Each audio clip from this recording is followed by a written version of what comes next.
네, 우리 함께 말씀 보도록 하겠습니다. 오늘 말씀은 마태복음 21장 1절로 11절까지 말씀입니다. 마태복음 21장 1절로 11절입니다. 우리 함께 합독하도록 하겠습니다. 함께 읽습니다. 시작! 예수와 그 제자들이 예루살렘에 가까이 이르러 올리브산에 있는 벳박의 마을에 들어섰다. 그때에 예수께서 두 제자를 보내시며 그들에게 말씀하셨다. 맞은편 마을로 가거라. 가서 보면 나귀 한 마리가 매여 있고 그 곁에 새끼가 있을 것이다. 풀어서 나에게 끌고 오너라. 누가 너희에게 무슨 말을 하거든 주님께서 쓰려고 하십니다 하고 말하여라. 그리하면 곧 내어줄 것이다. 이것은 예언자를 시켜서 하신 말씀을 이루시려는 것이었다. 시온의 딸에게 말하여 보라라. 내 임금이 내게로 오신다. 그는 온유하시어 나귀를 타셨으니 어린 나귀 곧 멍에 매는 짐승의 새끼다. 제자들이 가서 예수께서 지시하신 대로 어미 나귀와 새끼 나귀를 끌어다가 그 위에 겉옷을 얹으니 예수께서 올라타셨다. 큰 무리가 자기들의 겉옷을 길에다가 폈으며 다른 사람들은 나뭇가지를 꺾어다가 길에 깔았다.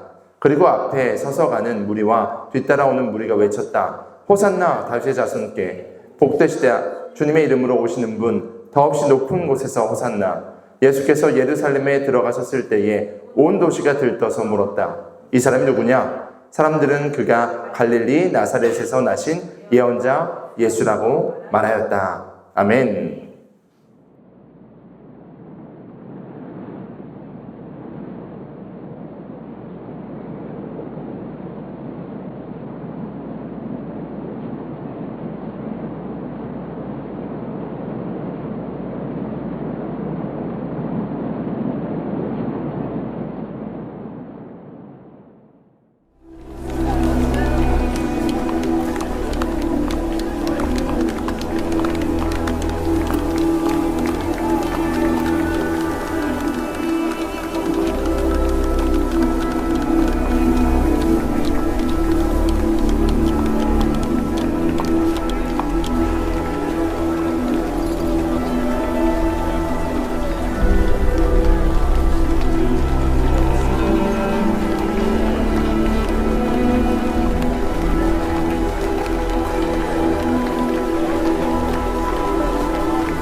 할렐루야. 오늘도 우리 가운데 찾아오셔서 우리의 예배를 받으시는 하나님께 영광의 박수를 올려드리기 소망합니다. 할렐루야. 영상에서 나온 이러한 모습으로 예수님께서 예루살렘으로 입성하셨습니다. 우리가 그 예수님을 기억하면서 함께 예배드렸으면 좋겠습니다. 드려진 예물 위해서 말씀 위해서 기도하겠습니다. 하나님 감사합니다. 우리가 주님을 찬양합니다.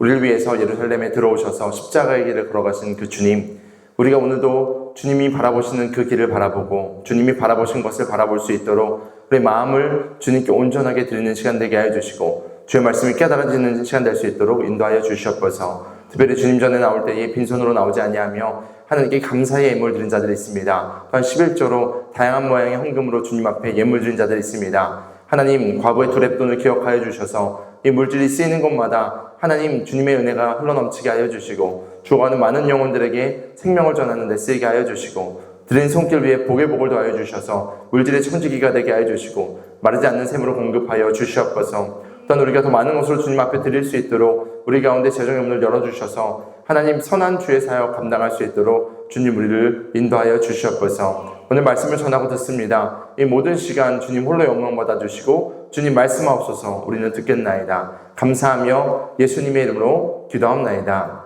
아멘. 할렐루야. 오늘은 사순절 마지막 주간입니다. 그리고 이제 부활절을 앞둔 주간이죠. 예수님께서 예루살렘에 입성하시던 날을 제가 영상으로 보여드렸습니다.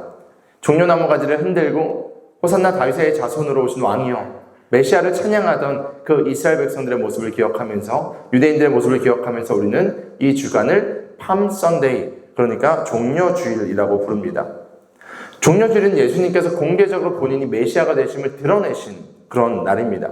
예수님은 자신이 메시아로 오셨다는 것을 그동안 계속 감추셨습니다. 드러내지 않으셨는데 이제 하나님의 때가 이르러서 주님께서 드러내신 사건이 바로 이 예루살렘 입성 사건입니다. 사람들은요, 종려나무 가지를 잘라서 흔들었습니다. 그것도 못해서 바닥에 깔아뒀습니다. 자신의 겉옷을 깔아놨고요, 메시아, 메시아, 예수, 예수 이름을 열렬하게 환호하면서 예수님을 환영했습니다. 그런데 여러분이 아시는 것처럼 이렇게 열렬하게 환영하던 그 인파가 한순간에 폭도로 뒤바뀌게 됩니다. 저 예수를 못 박아라 이야기했던 게 바로 이 환영하던 인파입니다. 그래서 우리는 이 예수님을 십자가에 못 박았던 이 모든 사건 앞서서 종려주일에 어떤 일이 있었고 예수님이 바라보신 것과 그 예수님을 바라봤던 사람들이 바라봤던 것이 무엇인지를 살펴보면서 주님께서 우리 가운데 주시는 은혜, 그리고 주님께서 우리 가운데 우리가 정말 바라봐야 되는 것이 무엇이라고 말씀하시는지를 듣는 시간이 되기를 소망합니다. 우리는 예수님을 닮아가는 사람입니다. 그래서 세상 사람들이 바라보는 것이 아니라 우리 주님이 바라본 것을 바라보기를 소망합니다. 예수님께서 벳바가에 도착하시고 이제 예루살렘에 들어가시기 위해서 들어가실 준비를 합니다. 그러기 위해서 무엇을 준비시키시는데 탈 것을 준비하십니다. 무엇이냐? 바로 나귀였습니다. 나귀. 근데 그 과정이 말씀을 읽으면 좀 독특해요. 분명히 나귀를 준비시키시고 나귀를 타시는 과정까지는 알겠는데 그 과정이 조금 독특합니다. 예수님께서 지금 제자 2명을 보내십니다. 2명을 보내시는데 뭐라고 보내시냐면 맞은편 동네로 가서 나귀를 가져오는데 나귀 새끼를 끌고 오는데 주께서 쓰시고자 한다라고 말하면 줄 것이다 라고 얘기합니다. 이해되세요? 이 상황이 그려지십니까? 이게 되게 편하게 이야기하신 것 같은데 지금 우리의 상식으로는 의아한 말씀입니다. 예를 들어서 야, 내가 카드 줄 테니까 이 카드로 뭐 오토바이를 한 대 사와 이런 것도 아니고 내가 현금 얼마 줄 테니까 좀 잘 조정해가지고 필요한 것들 좀 사와 이게 아니라 예수님은 지금 제자 2명에게 명령하십니다. 가서 가져와라. 주인께서 쓰시겠다고 하면 줄 것이다. 예수님이 말씀하십니다. 세상의 이치와는 다른 이야기를 합니다. 그런데 더 놀라운 것은요, 이 예수님의 말씀에 반응한 사람들의 모습입니다. 두 제자는요, 예수님께 반문하지 않습니다.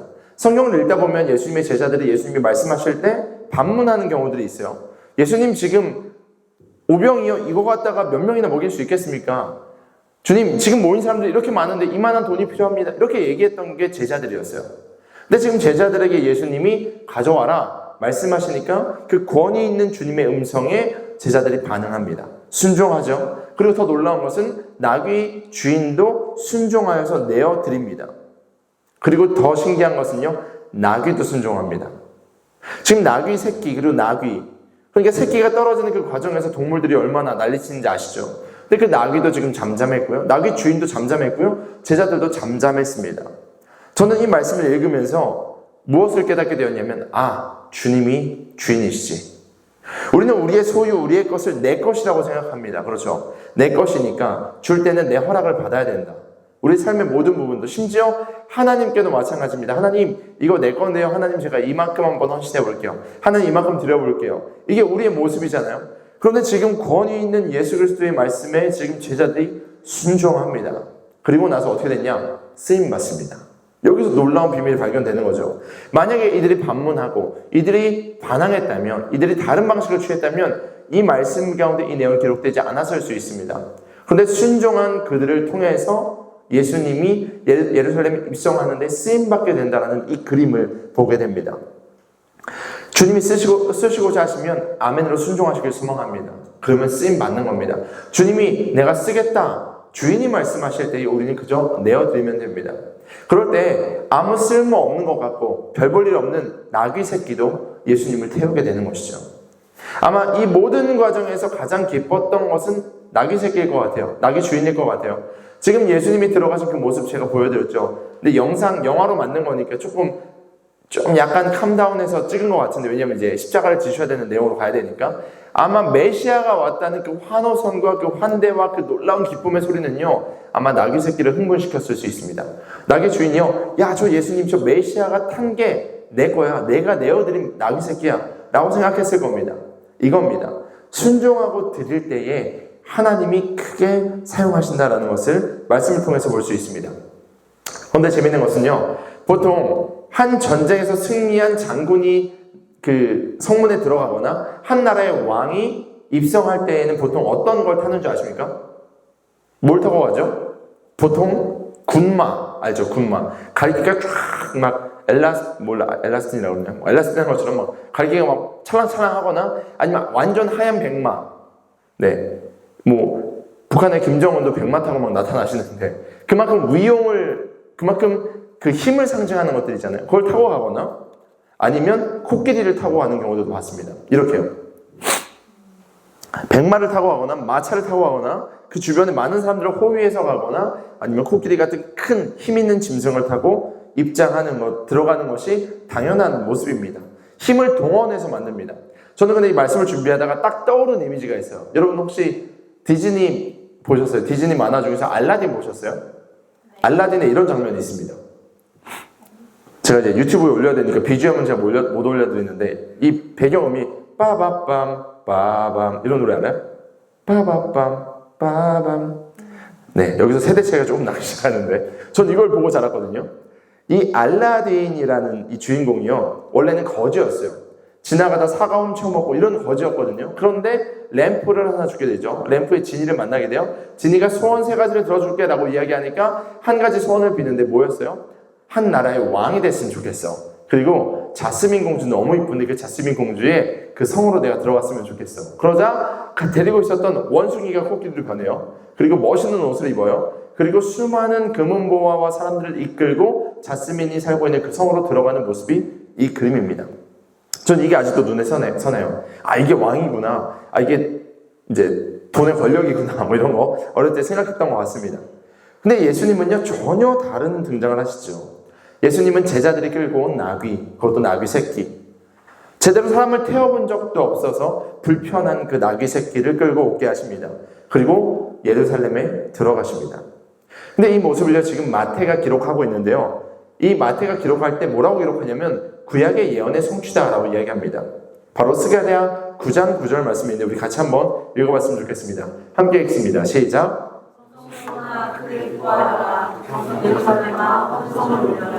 내 왕이 내게 오시다. 그는 공의로우시며 구원을 베푸시는 왕이시다.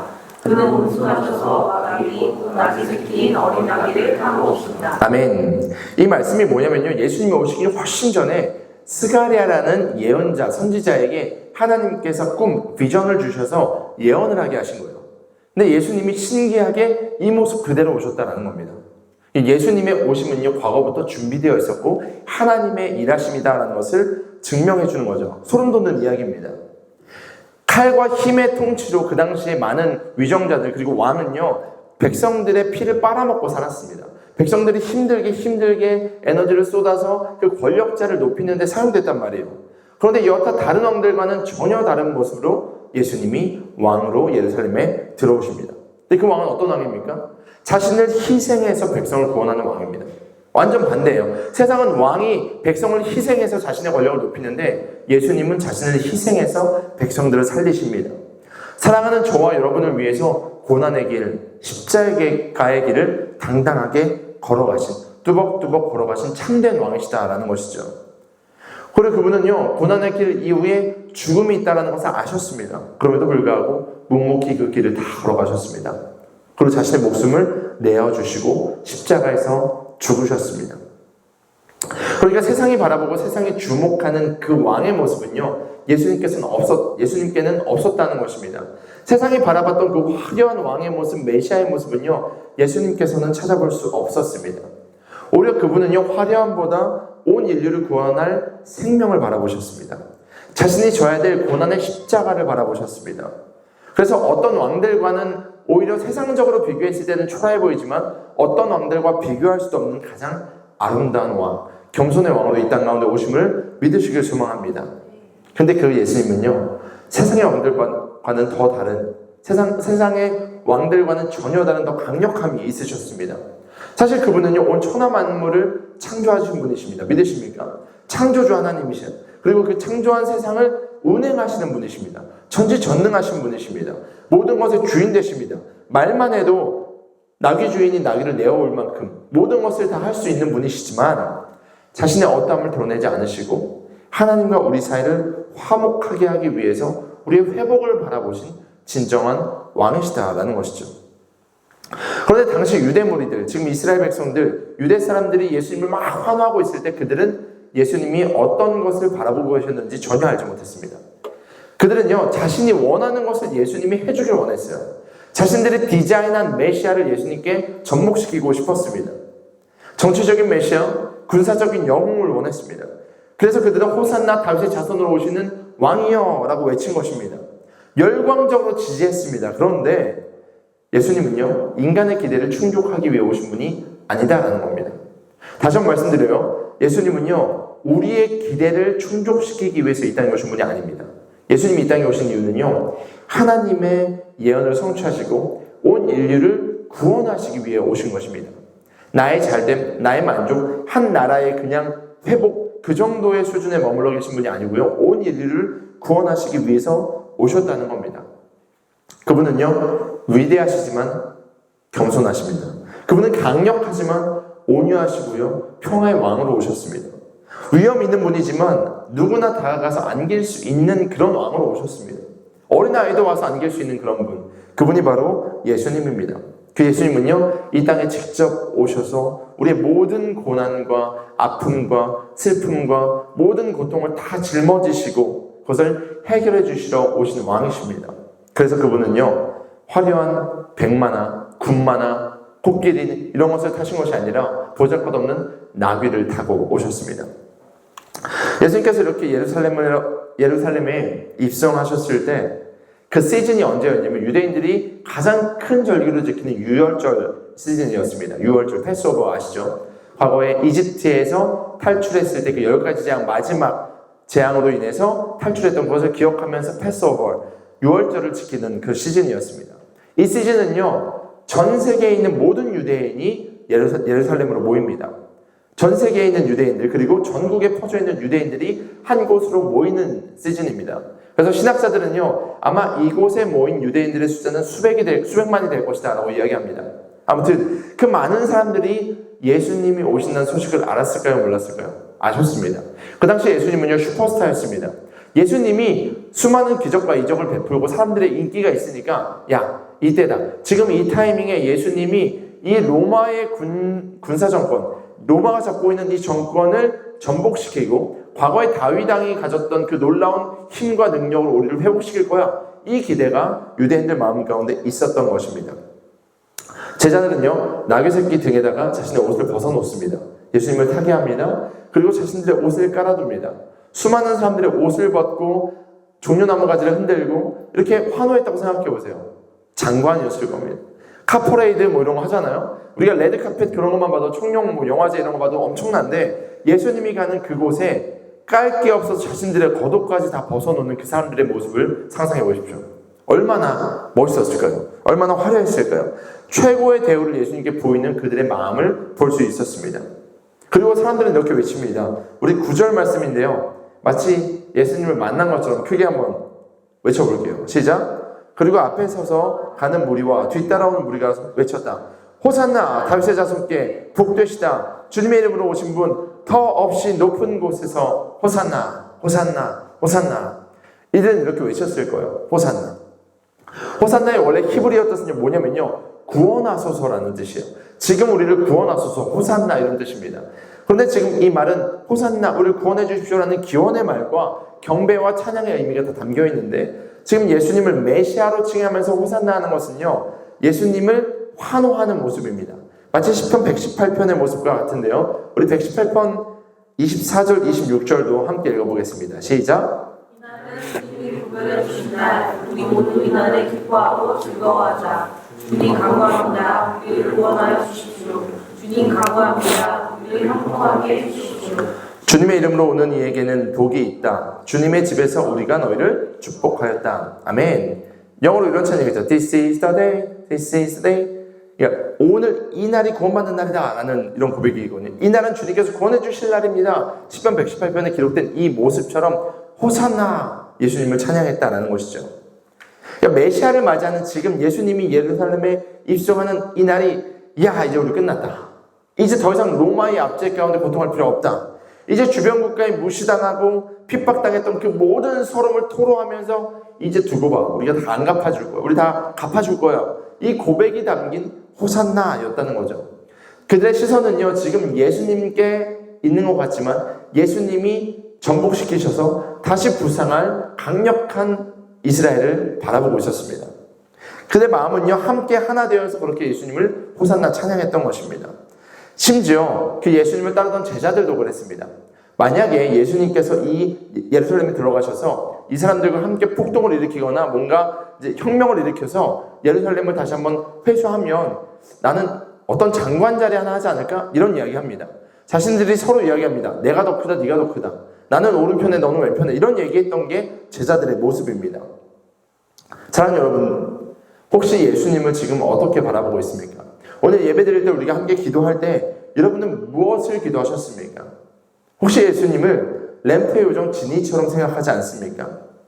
우리를 구원하실 메시아가 아니라 나의 서름을 갚아주고 대접받게 해주고 높임받게 해주고 돈 많이 벌게 해주고 어떤 부적처럼 예수님을 생각하지 않느냐라는 질문입니다. 우리가 원하는 그것을 바라보는 것, 세상의 시각으로 주님을 바라보는 것, 나의 야망으로 예수님을 예루살렘으로 들어오시는 지금 예수님을 혹시 그러한 모습으로 바라보고 있진 않습니까? 그런데 예수님께서 바라보신 것은요, 자신이 짊어져야 되는 십자가였습니다. 십자가. 고통스럽고 얼마나 힘들고 너무나 어려워서 주님은 겟세마네 동산에서 이 잔을 내게서 걷어주십시오라고 울면서 땀방울이 핏방울이 될 때까지 기도했던 그 모습이 있었습니다. 주님은요, 그것을 바라보셨습니다. 서로 높은 곳을 바라보면서 다투는 제자들에게 예수님이 그래서 이렇게 말씀하셨어요. 같이 한번 읽어봅시다. 시작. 인자는 섬김을 받으러 온 것이 아니라 섬기러 왔으며 많은 사람을 위하여 자기 목숨값으로 치러주려고 왔다. 아멘. 죄인을 구원하시기 위해서 예수님이 이 땅에 오셨습니다. 저를 위해서요. 여러분을 위해서요. 하늘 높은 보좌를 버리시고 가장 낮고 천한 곳으로 이 땅에 오셨습니다. 저를 위해서요. 여러분을 위해서요. 지금 사람들은요, 환호하고요, 기대하고요, 인기 있고 명예 있는 것을 막 예수님께 뿌려놓지만요, 예수님은 그것을 바라보지 않으셨습니다. 많은 사람들은요, 예수님을 왕으로 추대했지만, 환호했지만, 주님은요, 지금 십자가를 똑바로 바라보셨습니다. 주님의 시선은요, 세상에 어디에 있지 않았습니다. 많은 사람들이 메시아로 환영하는 지금 그 소리가 들리지 않고요, 오직 고난의 길을 걸어서 십자가를 향해 걸어가셨습니다. 왜요? 저 때문에요. 왜요? 여러분 때문에요. 즉 그게 나중심적이고 이기적이고 반대로 하나님께는 인색한 우리를 위해서 예수님은 그 길을 두벅두벅 걸어가셨다라는 것입니다. 주님은요, 우리를 위해서 생명을 내어주시기 위해서 지금 예루살렘 성으로 들어오신 것입니다. 이 예루살렘은요, 환호하는 곳이 아니라 죽음의 길이 되었습니다. 그런데 왜 우리는 그런 생명을 받았음에도 불구하고 아직도 시기하고 질투하고 나만을 바라보고 이기적일까요? 왜 남들이 비난하는 것을 즐거워하고 완악하고 폐역할까요? 그래서 우리는요, 스스로 구원받을 수 없는 죄인입니다. 이 생명을 받았음에도 계속 죄성이 드러나고 주님께 집중하지 못하는 우리의 모습이 연약한 우리의 정말 민낯이죠. 그래서 예수님은요, 이 땅에 오신 것입니다. 그리고 지금도 여러분과 함께 하십니다. 예수님이 십자가를 보고 묵묵히 그 길을 걸어가셨기 때문에 우리는 구원받은 존재가 될 수밖에 없는 것이죠. 이게 놀라운 사랑입니다. 여전히 죄인이고 여전히 이기적인 우리를 위해서 지금 주님은 십자가로 걸어가십니다. 우리가 예배 전에 기도하면서 또한 한 주간 살아오면서 얼마나 많은 기도들을 하고 많은 것들을 소원했습니까? 그런데 그것이 내 개인의 만족이나 내 야망이 아니었습니까? 내 안에 아직도 주님이 계실 곳이 없고 내 자아와 내 고집과 내 아집과 내 중심적인 생각들이 가득 차 있지는 않습니까? 이번 종료주를 시작으로 고난주간에 우리가 그런 모든 것을 비워냈으면 좋겠습니다. 나의 것을 들여서 하나님이 영광 받으시는 것, 하나님을 바라보기 위한 그 거룩한 열망이 우리 가운데 가득했으면 좋겠습니다. 예수님이 피로 세우신 교회를 위해서 헌신하고 사랑하고자 하는 마음이 가득했으면 좋겠습니다. 죽기까지 사랑하신 그 영혼을 위해서 나아가 복음을 전하는데 우리가 앞장섰으면 좋겠습니다. 이게 진짜 예수님을 사랑하는 사람들의 반응입니다. 예수님이 바라본 것을 똑바로 바라보는 우리의 자세가 되어야만 합니다. 이제 월요일부터 고난주간이 시작됩니다. 매년 찾아오는 그러한 특별한 그러한 시간이 아니길 소망합니다. 특별히 우리는 개척하고 처음 맞이하는 고난 주간입니다. 우리 이 시간에 예수님이 바라보신 것, 그리고 걸어가신 그 발자취를 따라가기를 원합니다. 마땅히 본인이 누려야 될 것들을 다 포기하시고 처절하게 자신의 십자가에 던지신 그 예수님의 깊은 사랑을 깨닫는 시간이 되었으면 좋겠습니다. 그리고 저와 여러분 때문에 지신 십자가를 기억하면서 이제는 죄에서 돌이켜서 정말 주님 앞에서 거룩하게 살기를 결단하고 성결한 삶을 살아보기로 도전합니다. 제가 그래서 매일 아침 여러분에게 이제 영상을 찍어서 짧은 설교를 보내드릴 겁니다. 그 말씀을 묵상하고 예수님이 이제 고난주간에 걸어가셨던 그 길을, 그 여정을 계속 우리가 함께 나눌 거거든요. 그 말씀을 묵상하시고 그 말씀에서 나에게 하시는 말씀을 들으시길 소망합니다. 예수님이 걸어가신 그 십자가의 길을 따라가는 저 여러분 모두가 되기를 소망합니다. 우리 함께 자리에서 일어나서 찬양할까요?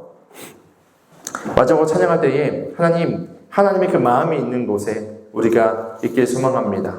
우리 하나님 아버지의 마음 함께 찬양하겠습니다.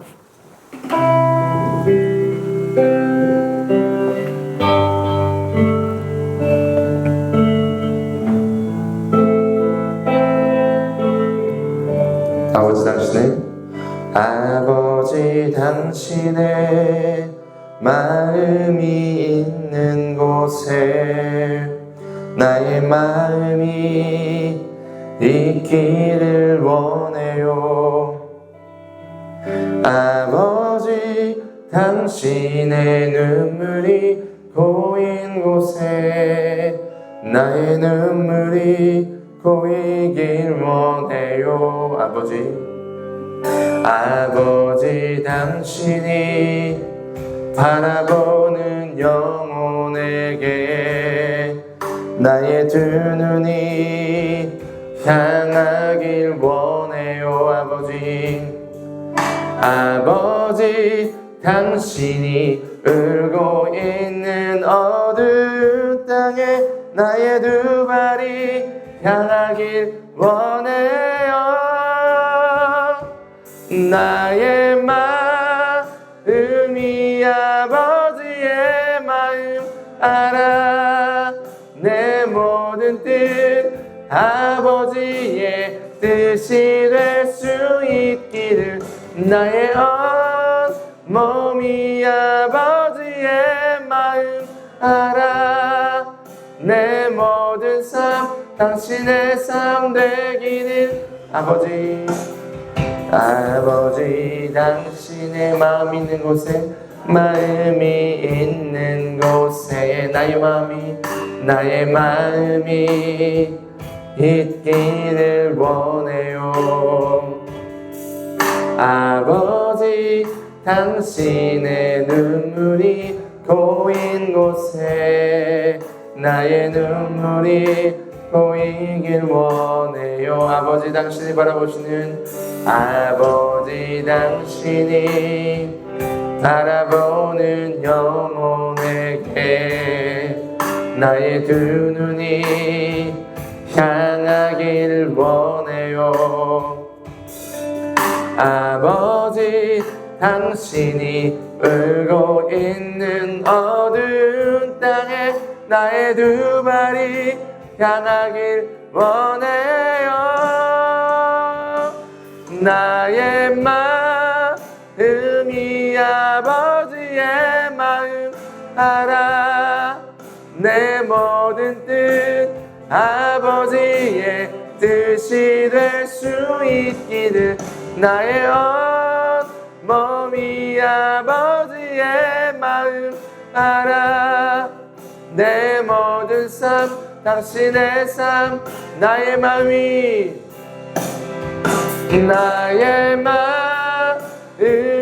아버지의 마음 알아. 내 모든 아버지의 뜻이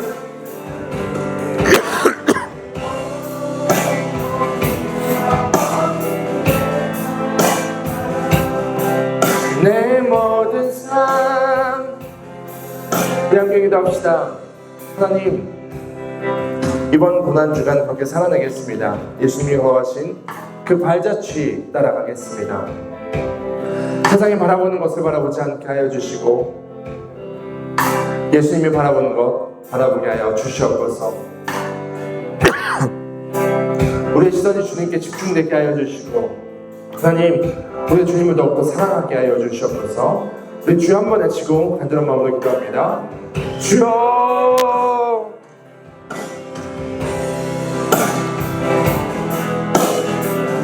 하나님 주님을 사랑합니다. 하나님 주님을 바라봅니다. 하나님 우리 가운데 갇혀있지 않게 하여 주시고 나의 시선과 나의 것이 하나님 세상에 머물러 있지 않게 하여 주시고 예수님을 닮아가길 소망합니다. 우리가 얼마나 아직도 완악하고 패역한지 모릅니다. 그래서 예수님이 십자가의 길에 걸어가셨는지 하나님 다시 한번 깨닫습니다. 하나님 화려하고 아름답고 하나님 유명하고 부한 것 세상의 것을 다 버리고 주님이 걸어가신 그 십자가를 바라보길 소망합니다. 생명을 바라보길 소망합니다. 겸손의 왕으로 오신 예수님을 닮아가길 소망합니다. 그리고 그 주님의 사랑에 감사하며 감격하며 다음주에 모였을 때에 아름다운 예배로 주님을 찬양하며 경배하며 기쁨의 잔치 부활의 주님을 찬양하길 소망합니다. 우리 가운데 주의 은혜를 더하여 주시고 주님 주의 사랑을 채워주시고 우리가 그 주님과 함께 동행하며 나아가는 이번 고난주간 아니 오늘 하루 또한 우리 평생 될 수 있도록 인도하여 주십시오. 주님을 바라봅니다. 주님을 바라봅니다. 주님께 집중합니다. 주님을 붙잡아 주시고 우리 주의 은혜로 우리를 살려주시고 생명을 주시고 주님의 생명 가운데 우리가 감격하며 감사하며 나갈 수 있도록 인도하여 주시옵소서. 하나님 감사합니다. 우리가 바라보고 있는 것, 그 당시 유대 무리들이 바라봤던 것 참 허탄하고 세상의 것이고 하나님이 바라보시지 않는 다른 것들을 우리가 바라보고 있었음을 다시 한번 깨닫습니다. 하지만 주님, 우리를 위해서 십자가를 바라보시고 고난을 바라보시고 묵묵히 걸어가신 그 주님이 있기에 우리가 다시 한번 돌이켜 주님을 쫓아갑니다. 주님 우리를 붙잡아 주시고 이번 한 주간 그 넓으신 사랑 가운데서 생명을 누리게 하여 주시고 예수님의 그 발자취를 따라가 우리가 이번 한 주간 더욱더 경건하게 더욱더 거룩하게 주님이 주시는 그 놀라운 은혜를 맛보길 소망합니다. 깨달아 알길 소망합니다. 또 주 앞에 감사를 표현하길 소망하며 하나님이 바라보신 그 한 영혼에게 집중하길 소망합니다. 그래서 다시 한번 다음 주에 모여서 예배 드릴 때에는 기쁨과 감사 예배가 이 자리 가운데 흘러넘치게 하여 주시고 주님을 찬양하며 경배하는 소리가 가득가득하게 소망하오니 주님 우리를 책임져 주시고 인도하여 주시옵소서. 이제는 우리 주 예수 그리스도의 은혜와 아버지 하나님의 무한하신 사랑하심과 성령의 인도 교통하심이 오늘 말씀을 듣고 예수님이 바라본 그것을 바라보며 주님과 함께 동행하기로 작정하는 사랑하는 비혼들 가족 머리 위에와 나라와 민족과 열방 위에 이제부터 영원토록 함께 있을지어다. 아멘.